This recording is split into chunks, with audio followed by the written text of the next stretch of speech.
versus Ellison, Roy Ball versus Kavanaugh, Sandhagen versus Batista, BSD versus Patty Pimblett. July 11th, International Fight Week in the main event. Max Holloway versus Conor McGregor.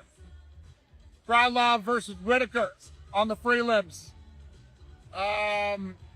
It's a badass card. We got a badass summer coming up. Do you think he beats Max? You never know. I thought that Max was going to beat Charles, and he lost by complete domination. So with Conor, you never know. Sometimes he goes in, he makes it look easy. Sometimes he lost to Nate Diaz. Bro, when you lose to Nate Diaz, it's very difficult to make predictions about someone like him. He has like 3-4 fights left, and then he's going to retire. Now I'm hearing that it's going to be Max versus Conor. That's what they want. Stylistically, good fight for the Conor. Max is done already. He's just going to make money and then retire. He last fight, he looked so bad. That's crazy. I was surprised how you cannot wrestle, like zero wrestling. You've been in this sport 10 years and like you cannot even like defend takedown from Charles Oliveira. He has like 3-4 fights left and then he's going to retire. From the beginning, May was a great card. Khamzat and Sean. June, White House. July 11th, International Fight Week. Conor. Philly, August, Islam. That's a great stretch for the company right there. So I'm excited to see him back. I'm excited to see how he looks. I think the build-up's going to be fun. I think he's missed it. Genuinely, he's worked very hard to get here. Great opportunity for Max, obviously, after the Charles fight. You wouldn't have thought that he would get an opportunity that was bigger than that one, but here he is. Bigger stage, bigger name, bigger opponent, primetime International Fight Week. And that card will likely have Patty, Gable Steveson. Conor McGregor is in a very unique spot because of the success that he has previously had. We are questioning how good is Conor today. We're questioning how good can he be today. He's coming off a catastrophic injury. Many people forget that. His leg is broken in two. He then does 6 years on the shelf. So we question how good he is, but we've got to operate under the assumption that he's pretty damn good, considering he won an interim and undisputed and went 30 minutes with Floyd. Like, we have to assume, based on what he's done before, that he's pretty damn good. Now, if you're going to treat Conor like everybody else, and I want to pay off this Chandler statement first. It's about what's next. It's about where does this fight lead us? Now, Conor versus Chandler, and it breaks my heart that this isn't getting done, largely just on a personal level to see like what Chandler went through. And Conor himself, I got to give him credit, has tried to keep that, not for him, for Chandler. Gonna say it like it is, dude. I like McGregor. I'm a fan of McGregor. He got me into the sport. You guys know this. If you saw my top 20 favorite UFC fighters of all time, you know McGregor is up there at number 1 on my list. He got me into the game, okay? But I have to just be honest. I mean, coming off a 5-year layoff and against a pure striker that, yes, McGregor utilized takedowns quite well in their first fight. Had the injury to his knee, obviously. That played a little bit of a factor in the game plan that he took. But also, he took away the speed of Max Holloway. He took away that length on the feet pause and decided to take him down, control them from the top half guard position. Scrambled quite well, passed to Mount a few times. Very, very good early victory in the career. Everybody's also asking what's up with Max Holloway versus Conor. This is crazy. This is good. I think a bad fight for Conor. Really good fight for Max, but shit, let's see what happens. A lot of people are saying it should have been me against Conor. Conor don't want that heat. He knows I'll smoke his ass. For years, people have been asking one question over and over again. When is Conor McGregor coming back? And every time, the answer was the same. Soon. Very soon.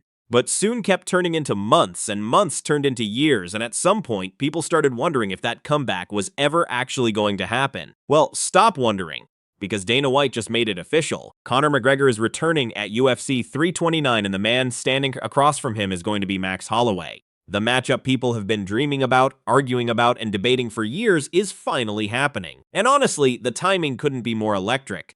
Let's talk about how we got here, because this didn't just come out of nowhere, even though it might feel that way. For weeks leading up to this announcement, there were signals everywhere if you were paying attention. Max Holloway started making noise about fighting at 170 pounds. Now, when a guy like Max, who has spent his entire career at featherweight and lightweight, suddenly starts publicly talking about welterweight, that's not random. That's a message. He was planting a seed, and everyone who follows this sport closely knew exactly what he was doing. He wasn't talking about a random welterweight fight. He was talking about one specific fight. He was talking about Conor McGregor, and then people close to Conor started speaking. Dylan Dennis came out and said that Conor is training 2 and 3 times a day. He said he's doing things with his body that he's never done before, taking care of himself the way elite athletes like LeBron James do, working on recovery, working on longevity, transforming himself physically. Dennis said when you look at Conor right now, it reminds you of that Rocky training montage energy. He said Conor looks like the old Conor to him. Now obviously you have to take that with a grain of salt because Dennis is one of Conor's closest friends. But even filtering out the loyalty and the hype, the core message lines up with what others around the situation have been saying. Conor has not been coasting. He has been working. And now with Dana White confirming the UFC 329 card and Conor McGregor versus Max Holloway being the centerpiece, everything is suddenly very real. International Fight Week. The biggest stage the UFC puts together every single year. That's where Conor is making his return. Not a fight night. Not a secondary card. The main event of one of the most anticipated pay-per-views in recent memory. That tells you everything about how serious the UFC is about this moment. Now let's actually break this fight down, because the prediction side of this is genuinely fascinating, and not as clear-cut as some people are acting like it is. Start with Conor McGregor. The last time we saw him fight was against Dustin Poirier at UFC 264 in July of 2021. He broke his leg at the end of round 1, that was almost 4 years ago. 4 years is an enormous amount of time in a sport where careers can shift dramatically in 6 months. The biggest question mark hanging over this fight is not whether Conor has the talent. Nobody who has watched him seriously doubts that he has elite-level skills. The question is whether the leg fully healed, whether the timing is still there, whether the reflexes that made him one of the most dangerous strikers in MMA history are still sharp after years away from actual competition. Training is not fighting. No matter how hard you train, there is a level of sharpness that only comes from being in there under real pressure against real opposition. Conor has not had that in years. What Conor does bring is undeniable. His left hand is still one of the most lethal weapons in combat sports. His movement and his angles are elite. He has a natural instinct for finding the right shot at the right moment that very few fighters in history have possessed. When he is locked in mentally and physically, he is a nightmare matchup for almost anyone. His power does not care about weight classes, and he has shown that before. And there is also the factor that people sometimes underestimate, which is the psychological side. Conor McGregor knows how to get inside people's heads before a fight even starts. That has been a real tool in his arsenal throughout his career, and Max Holloway, as mentally tough as he is, will not be immune to that pressure entirely. Now look at Max Holloway. This is where things get genuinely complicated for the Conor side of the argument. Max Holloway is not a faded fighter. He is not someone coming off a long layoff. He is someone who just fought Charles Oliveira at UFC 308, and yes, he lost, and yes, it was a fairly one-sided performance. But before that, he was on one of the most impressive runs in the sport. He knocked out Justin Gaethje for the BMF title in one of the best performances of 2024. He has elite-level boxing. He has elite-level volume. He has a chin that has been tested against the best in the world and held up. He is durable, he is smart, and most importantly, he is active. He is ring sharp in a way that Conor simply cannot match coming off this long a layoff. The stylistic matchup is fascinating. Both of these guys are primarily strikers. Both have confidence in their hands that borders on arrogance, and for both of them, that confidence is earned. Conor's style is built around timing, precision, and creating openings with movement and distance manipulation. One big shot. That's all he needs. Max's style is built on volume, pressure, and constantly accumulating damage over rounds. He throws more punches than almost anyone in the sport, and he is always moving forward.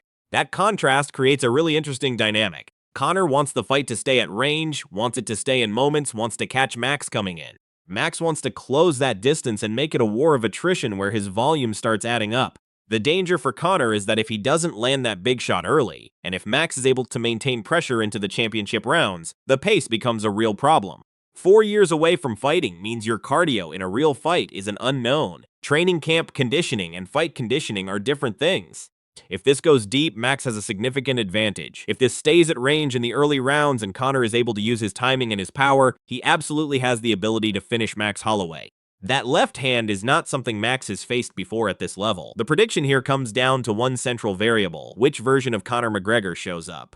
If the version that walked through Jose Aldo in 13 seconds shows up, if the version that went into Madison Square Garden and knocked out Eddie Alvarez shows up, Max Holloway is in serious danger in the early rounds. That version of Conor at any weight class is elite. But if there is ring rust, if the timing is even slightly off, if the leg is even a small percentage below where it was, Max Holloway is the kind of fighter who will find those openings and make you pay for them all night.